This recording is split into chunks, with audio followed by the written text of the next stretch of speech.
The one thing that I come across and hear all the time here on our channel is that what is the difference between present indefinite tense and present continuous tense. This is something that I hear all the time, and this is the reason today I have decided to teach you these two tenses in one video. So let's do it. نو که چرته تاسو د انګلیش د ټینسونو په باره کې ډیر زیات کنفیوز استئ، ډیر زیات پریشان استئ چېرې په پریزنټ انډیفینټ ټینس او په پریزنټ کنټینیو ټینس کې اخر څه فرق دی. همدغه شانې زیات کسان زموږ نه دا پوښتنه هم کوي چې په پاست انډیفینټ ټینس او په پاست پرفیکټ ټینس په دې کې څه فرق دی. پاست کنټینیو ټینس، پریزنټ کنټینیو ټینس په دې کې څه فرق دی دا به تاسو څنګه پیژنئ. که چېرته د دې ټولو ټینسونو په باره کې تاسو زده کول غواړئ او خپل ګرامر ډیر زیات مخکې بوتلل غواړئ، بیا دغه ویډیو سیریز چې کوم دی دا ستاسو لپاره بې انتهایي ضروري، ځکه چې په دغه سیریز کې به موږ یو ټینس رالو او د بل ټینس سره به مشابهت کوو او دې سره ستاسو په ذهن کې چې کم سوالونه هم دي، کمې پوښتنې دي، د هغې جوابونه به تاسو ته میلاویږي او د ټینسونو په باره کې ستاسو کنفیوژن دا مکمل ختمیږي. نو هیڅ پروا نه کوئ، که چېرې تاسو آلریډي هم زده کړي وي یو ځلې بیا وګورئ، دا به تاسو ته ډېره زیاته فایده وکړي، ستاسو په علم کې به ډېره زیاته اضافه وکړي. د دې ویډیو سیریز نه بعد به تاسو بالکل دې قابل شئ، په خپله خو به درځي خو بل چا ته به هم په اسانۍ سره ښودلی شئ. نو نن په دې ویډیو کې زموږ ټارګټ دی پریزنټ انډیفینټ ټینس او هم ورسره پریزنټ کنټینیوس ټینس. د دې دواړو ټینسونو په باره کې به تاسو نن دومره څه زده کوئ چې دا به تاسو مخکې نه وي زده کړي. د ټول نه مخکې به موږ زده کړو د پریزنټ انډیفینټ ټینس په باره کې چې پریزنټ انډیفینټ ټینس اخر څه شی دی. لاول خو دې نوم صحیح زده کوئ، پریزنټ انډیفینټ ټینس. نو که څوک هم درنه چېرته پوښتنه وکړي په ایگزام کې درته راشي په امتحان وغیره کې چې د پریزنټ انډیفینټ ټینس تعارف یعنی ډیفینیشن دا ماته په انګلیش کې ولیکه. نو په انګلیش کې د دې ډیفینیشن داسې دی: We use present indefinite tense for our daily routines, habits or facts etc. که چېرته مونږ دغه ډیفینیشن یعنی تعارف پښتو ته ترجمه کړو نو د دې معنی به مونږ سره داسې راشي چې پریزنټ انډیفینټ ټینس یو داسې ټینس دی چې دا مونږ استعمالو د خپل ډیلی روټینز دپاره. یعنی کله چې مونږ چاته د خپل ډیلی روټینز په باره کې په انګلیش کې خبرې کوو نو په دغه ټیم کې مونږ ته ضرورت وي د پریزنټ انډیفینټ ټینس. یا مونږ خبرې کوو د خپل هیبټس په باره کې. د هیبټس مطلب د عادتونه، د خپلو عادتونو په باره کې نورو خلکو ته وایي چې زما کم عادتونه زه کوم، سیګریټس کوم، داسې نور څه کارونه کوم. خیر د دې باره کې درته زه اګزامپلز در کوم. نو کله چې دا خبرې مونږ نورو خلکو ته په انګلیش کې کوو مونږ پریزنټ انډیفینټ ټینس استعمالوو. یا مونږ خبرې کوو د فیکټس په باره کې. فیکټس ویل کېږي حقیقت ته، هغه څه چې همیشه حقیقت وي، همیشه سچ وي، لکه نور د مشرق د طرف راخیږي نو دا یو حقیقت دی. دنیا چې کوم ده دا ګول ده، دا هم یو حقیقت دی. د داسې حقیقت په باره کې چې مونږ خبرې کوو خلکو ته نو په دغه ټیم کې مونږ ته ضرورت وي د پریزنټ انډیفینټ ټینس. اګزامپل د ګورو او نور هم پې ښه ځان پوه کوو. دلته دا یو خبره ځان سره همیشه په یاد ساتئ د پریزنټ انډیفینټ ټینس په باره کې. که چېرته دا خبره تاسو ته یاده وي نو د پریزنټ انډیفینټ ټینس په باره کې به تاسو هیڅکله هم کنفیوز نه شئ او همیشه به درته یاد وي. نو هغه خبره دا ده چې پریزنټ انډیفینټ ټینس چې دی دا به زیاتره د دریو څیزونو دپاره استعمالیږي. لکه نمبر 1 ډیلی روټین. کله چې تاسو چاته د ډیلی روټین په باره کې په انګلیش کې خبرې کول غواړئ نو په دغه ټیم کې تاسو ضرورت وي د پریزنټ انډیفینټ ټینس. خو څنګه ډیلی روټین؟ د ډیلی روټین نه مطلب دا دی فار ایگزامپل ته سهار کې وختي را پاسېږي او ته چاته وایې چې زه سهار کې وختي را پاسېږم نو دا ستا ډیلی روټین دی، دا ستا یو روټین دی. زه سهار کې مونځ کوم دا هم ستا یو روټین دی. زه سهار کې غاښونه برش کوم دا هم ستا یو روټین دی. زه سکول ته ځم، زه کار ته ځم، هغه څه چې هغه ته یا روزانه کې په هفته کې یو ځل کې، میاشت کې یو ځل کې مطلب ریګولر کیږي. نو د داسې کارونو په باره کې چې ته کله په انګلیش کې خبرې کې تا ته ضرورت وي د پریزنټ انډیفینټ ټینس. یا تاسو د خپل هیبټس په باره کې خبره کول غواړئ. د هیبټس مطلب دی عادتونه. لکه څنګه عادتونه؟ یو کس سیګریټس کی نو دا د هغه عادت دی. سیګریټس کل د هغه یو عادت جوړ شوی دی. اوس نسوار کوي څوک، بل څوک ډرامه ګوري، فلمونه ډېر زیات ګوري، کرکټ کوي، والیبال کوي، دا د هغه عادتونه دي. نو د داسې کارونو په باره کې چې مونږ خبره کوو بیا مونږ ته ضرورت وي د پریزنټ انډیفینټ ټینس. او بل د فیکټس په باره کې، فیکټس ویل کېږي حقیقت ته، هغه څه چې هغه همیشه حقیقت وي. لکه څنګه چې ما درته وویل چې نور د مشرق د طرفه راخیږي نو دا یو حقیقت دی. بل دنیا چې کوم ده دا ګول ده، دا مې حقیقت دی او باران چې دی دا د وریځو نه کیږي. کله چې مونږه داسې خبرې په انګلیش کې کوو بیا مونږ ته ضرورت وي د پریزنټ انډیفینټ ټینس. یو څو اگزامپل د ګورو او ستاسو کنسپشن به نور هم ډیر زیات کلیر شي. د ایگزامپلز نه مخکې دلته مونږه د پریزنټ انډیفینټ ټینس پہچان یعنی پیژنګلو زده کوو چې کله تاسو مخې ته څوک په انګلیش کې خبرې کوي تاسو یو ویډیو ګورئ د انګلیش اخبار کتاب یا سم ګورئ او تاسو مخې ته یو سنټنس راشي نو تاسو به دا پته څنګه لګي چې آیا دا پریزنټ انډیفینټ ټینس دی او که نه دی او چې دغه پہچان درته یاد وي دغه پیژنګلو مطلب زه درته یو څو نښې درکوم. دې سره به پریزنټ انډیفینټ ټینس تاسو ته نور هم ډیر زیات اسان شي او هغه دا دی کله چې په یو جمله کې ډو یا ډز راغی نو بس تاسو ذهن ته اتوماتیکلی دا سیګنل راتلل پکار دی چې دا پریزنټ انډیفینټ ټینس دی.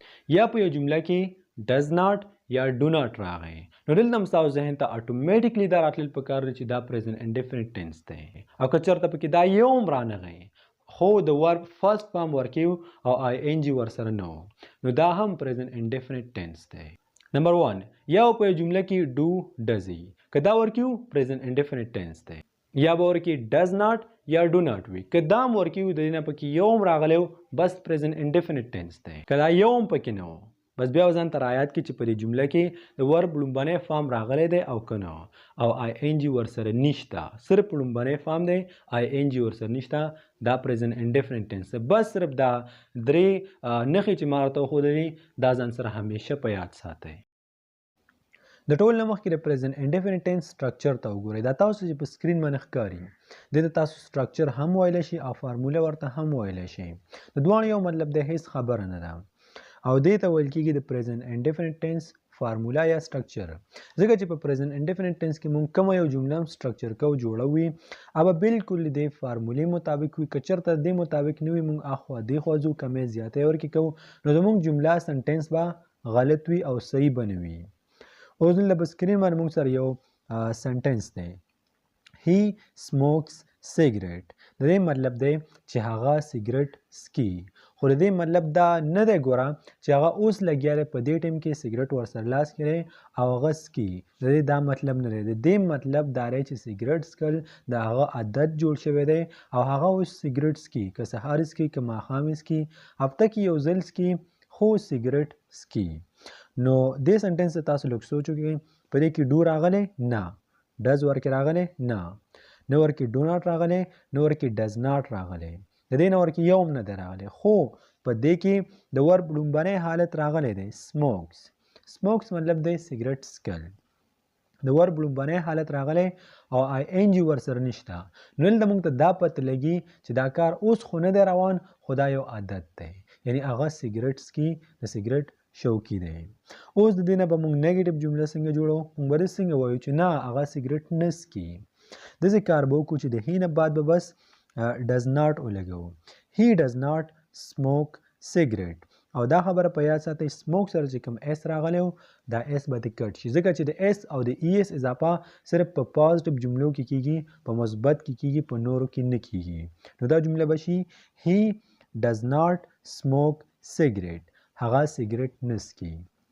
او دې نه چې موږ انټراګیټیو جوړو نو داسې به یې جوړو همدغه پازټیو جمله ده د دې په سر کې به موږ ولګو ډز هی سموک سیګریټ او دلته هم اس نه لګیږي ځکه چې د اس او د ای اس اضافه صرف په پازټیو جملو کې کیږي په نورو کې نه کیږي.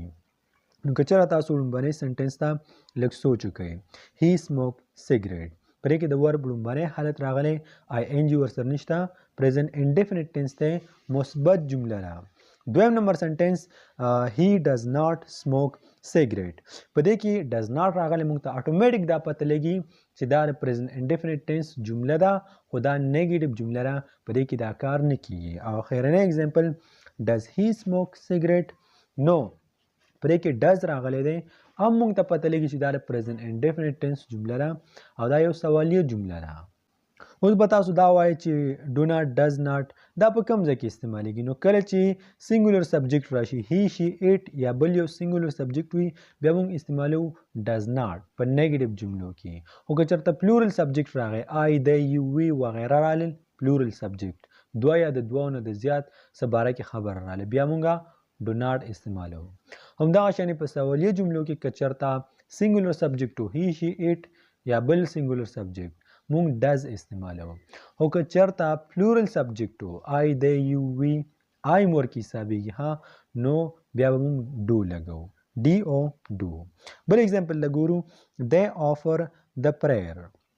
دې سنټنس مطلب دی چې هغوی مونځ کوي خو دې ته به مونږ لږ سوچ وکړو آیا په دې کې ډو ډز راغلی نه ډو ناټ ډز ناټ راغلی نه دی راغلی ورکې مونږ ته ښکاري چې نه دی راغلی خو په دې کې د ورب لومبنی فارم راغلی او آی ان جي ورسره نشته offer د ورب لومبنی فارم دی آی ان جي ورسره نشته نو مونږ ته پته ولګېده چې او دا پریزنټ انډیفینټ ټینس دی که چېرته مونږ دا سنټنس پښتو ته ترجمه کړو دې مطلب راځي چې هغوی مونځ کوي خو دې دا مطلب نه دی چې اوس په جانماز باندې ولاړ دي او لګیا دي مونځ کوي جمع ورکوي نه دې دا مطلب نه چې دا کار اوس په دې ټیم کې روان دی بلکې دې دا پریزنټ انډیفینټ ټینس دی او دا یو روټین دی یعنې هغوی مونځ کوي بالماضه نه دي پښتو کې مونږ وایو که نه پلانکې مونځ کوي پلانکې مونځ نه کوي نو د دې عمده مطلب دی چې هغوی مونځ کوي بالماضه نه دي خو دا یې ګوره مطلب نه دی چې اوس په جانماز ولاړ دي او مونځ کوي اوس د دې نه به مونږه نیګیټیو جمله څنګه جوړو داسې به مونږ څنګه وایو چې نه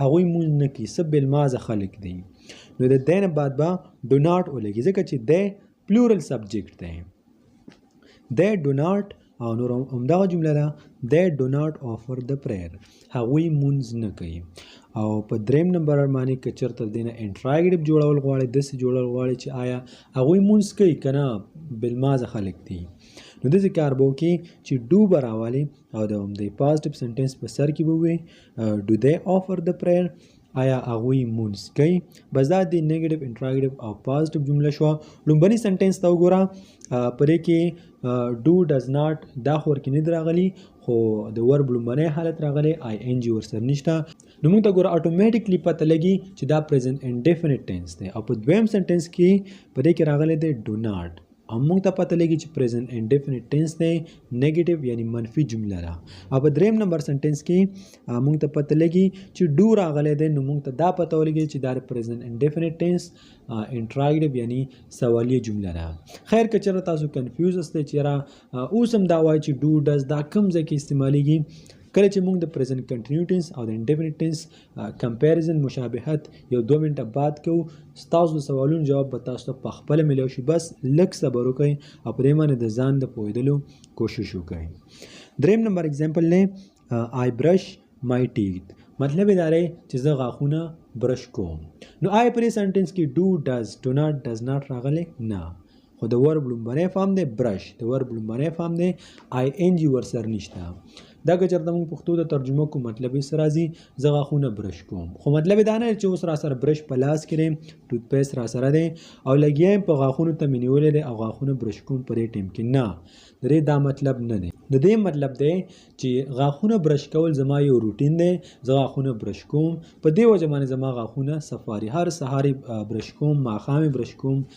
2 ورځې بعد برش کوم خو زه غاښونه برش کوم اوس نیم لګیا د دې نه به موږ نیګیټیو څنګه جوړو بس د آی نه بعد ډو ناټ ولګوه آی د یو وی نه بعد موږ څه لګو ډو ناټ په نیګیټیو جملو کې منفي جمله چې موږ جوړو بس د آی نه بعد ډو ناټ ولګوه آی ډو ناټ یا آی ډونټ برش مای ټیت او دې مطلب دا چې زه غاښونه نه برش کوم یعنی زه مسواک استعمالوم یا بل څه استعمالوم خو غاښونه برش کوم نه که چېرته دې نه انټراګیټیو جوړی بس ډو به راوالي د پازټیو سنټنس په سر کې به ووایي Do I brush my teeth آیا زه خپل غاښونه برش کوم دا هم دا ماته پته وي خو خیر داسې یو اگزامپل دی اوس مونږ راځو د پریزنټ کنټینیوس ټینس طرف ته نو ټول نه مخکې خو دا زده کړئ چې پریزنټ کنټینیوس ټینس څه ته وایي د پریزنټ مطلب دی موجوده د کنټینیوس مطلب دی جاری او د ټینس مطلب دی زمانه یعنی د دې ټینس مطلب دا دی دا هغه ټینس ته مونږ د دې کارونو لپاره استعمالو چې په موجوده وخت کې هم دا اوس په دغه ټیم په دغه ساعت باندې شروع وي جاری وي لکه څه شی زه لګیا یم تاسو ته انګلیش ښیم تاسو لګیا یاستئ انګلیش زده کوئ داسې نور ستاسو خواوشاته چې کم خلک لګیا دي کم کارونه کوي په دې ټیم کې لګیا دي په هغه کې مصروف دي نو د داسې کارونو لپاره بیا موږ استعمالو پریزنټ کنټینیوس ټینس او دې سټرکچر یا فارموله ده سبجیکټ او د سبجیکټ نه بعد بیا از ام آر مطلب یا به از لګي یا به ام لګي یا به آر لګي. د هی شي ایټ نه بعد لګيږي از چې کله سنگولر سبجیکټ راشي، او د آی نه بعد لګي ام سوري صرف او صرف د آی نه بعد ام لګي، او د د یو وی نه بعد لګي آر. چې پلورل سبجیکټ وي دوه وي یا د دوه نه زیات وي د هغې نه بعد لګي آر. که چېرته دا ټینسونه تاسو په تفصیل کې زده کول غواړئ نو په دې باندې موږ خو غټې غټې ویډیوګانې جوړې کړي. که چېرته تاسو ته د دې ټینسونو په باره کې معلومات نه وي، بیخي درته نه وي، نو بیا هغه ټینسونه وګورئ، هغه ویډیوګانې وګورئ، لاندې به لینک درکړم او د هغې نه بعد راشئ دا وګورئ. دا ویډیو د هغه کسانو لپاره ده څوک چې د دې دواړه ټینسونه زده کړي او کنفیوز دي ورکې دا پته ورته نه لګي چې کم ټینس په کم کې استعمال کیږي. اس ای اس دا ټول زده کول غواړئ نو دا بیا په هغه ویډیو کې زده کوئ. صحیح ده؟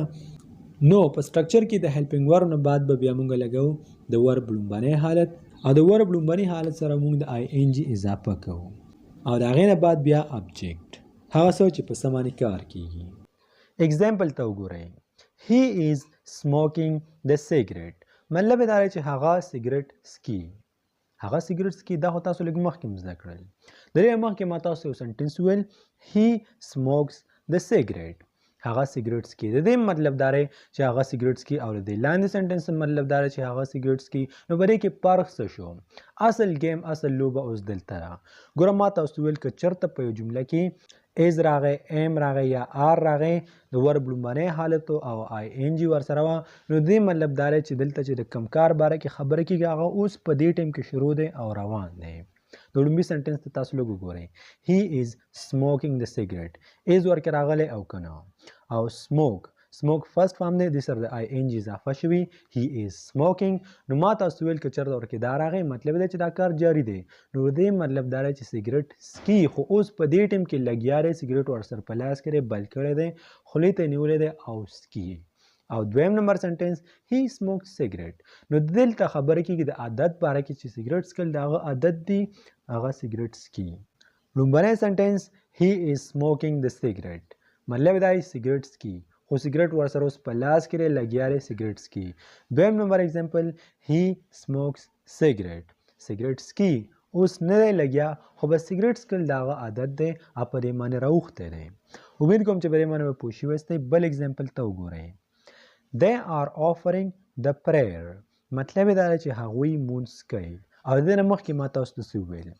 They offer the prayer، د دې مطلب هم دی هغوی مونځ کوي، د دې مطلب هم دی هغوی مونځ کوي. خو ما تاسو ویل که چېرته په جمله کې از ام آر راغی، د ورب لومبنی حالتو او آی ان جي ورسره وه، بس دا کنټینیوس ټینس دی، اوس په دې ټیم کې کیږي. نو لومبني سنټنس ته وګورئ. they are offering the prayer، په دې کې آر راغلی دی او که نه، نو چې آر ورکې راغی زموږ ذهن ته به اټومیټک دا سیګنل راځي، په خپله به راځي چې دا کار اوس په دې ټیم کې شروع دی، مونځ کوي، خو اوس په جمع باندې ولاړ دي یا همداسې ولاړ دي، مونځ کوي، اوس لګیا دي. او دویم نمبر سنټنس دی they offer the prayer، نو په دې کې do does do not does not دا خو ورکې نشته، خو آفر چې کوم دی د ورب لومبنی حالت دی او آی ان جي ورسره نشته، نو موږ ته دا پته ولګي چې دا پریزنټ انډیفینټ ټینس دی. او دلته خبره کېږي د روټین په باره کې. د دې مطلب دا شو چې هغوی مونځ کوي، بالمازه نه دي، هره ورځ مونځ کوي. لومبنی سنټنس they are offering the prayer، هغوی اوس په مونځ باندې ولاړ دي، مونځ کوي. دویم نمبر سنټنس they offer the prayer، هغوی مونځ کوي، خو اوس په مونځ باندې نه دی ولاړ، بس هغوی بالمازه نه دي او مونځ کوي. د دې دا مطلب دی. I am brushing my teeth، مطلب دا دی چې زه خپل غاښونه برش کوم، او د دې نه مخکې ما تاسو داسې ویل I brush my teeth، د دواړو مطلب دی زه غاښونه برش کوم، زه غاښونه برش کوم. خو لومبني سنټنس ته وګورئ، په دې کې ام راغلی، او چې ام راشي موږ ته دا پته لګي چې دا کار اوس شروع دی، ښه په دې ټایم کې شروع دی. I am brushing my teeth، زه غاښونه برش کوم، خو د غاښونو برش را سره لاس کې ټوت پیسټ مې پې اچولی او لګیا یم، غاښونو ته مې نیولی، اوس لګیا یم. او دویم نمبر سنټنس I brush my teeth، زه غاښونه برش کوم، خو مطلب یې دا نه دی چې زه اوس لګیا یم او غاښونه برش کوم، ځکه چې دا پریزنټ انډیفینټ ټینس دی، په دې کې نه از راغلی، نه ام راغلی، نه آر راغلی، صرف د ورب لومبنی حالت دی، آی ان جي ورسره نشته. نو دې مطلب دا چې غاښونه برش کول زما یو روټین دی، زه غاښونه برش کوم ځکه زما غاښونه سپین دي. د لومبني سنټنس مطلب I am brushing my teeth. اوس لګیا یم غاښونه برش کوم. دویم سنټنس I brush my teeth. زه غاښونه برش کوم. روزانه هفته کې یو ځل سهار ماښام خو اوس نه یم لګیا. بل اگزامپل ته وګورئ دې سره به تاسو ډېر ښه شئ. What are you doing؟ مطلب یې دی ته څه کوې. What do you do؟ د دې مطلب دی ته څه کوې. خو دلته به تاسو خپل د ذهن نه لږ کار اخلئ. لومړني سنټنس ته وګورئ What are you doing؟ ته څه کوې. نو په دې کې آر راغلی ما تاسو ویل کې ایز ایم آر ورکې راغی مطلب یې دی چې دا کار اوس په دې ټیم کې روان دی جاري دی. نو دې سنټنس مطلب دا دی چې ته څه کوې یعنی اوس په دې ټیم کې څه کوې او څه لګیا یې. او دویم نمبر سنټنس چې دی what do you do مطلب یې دی ته څه کوې.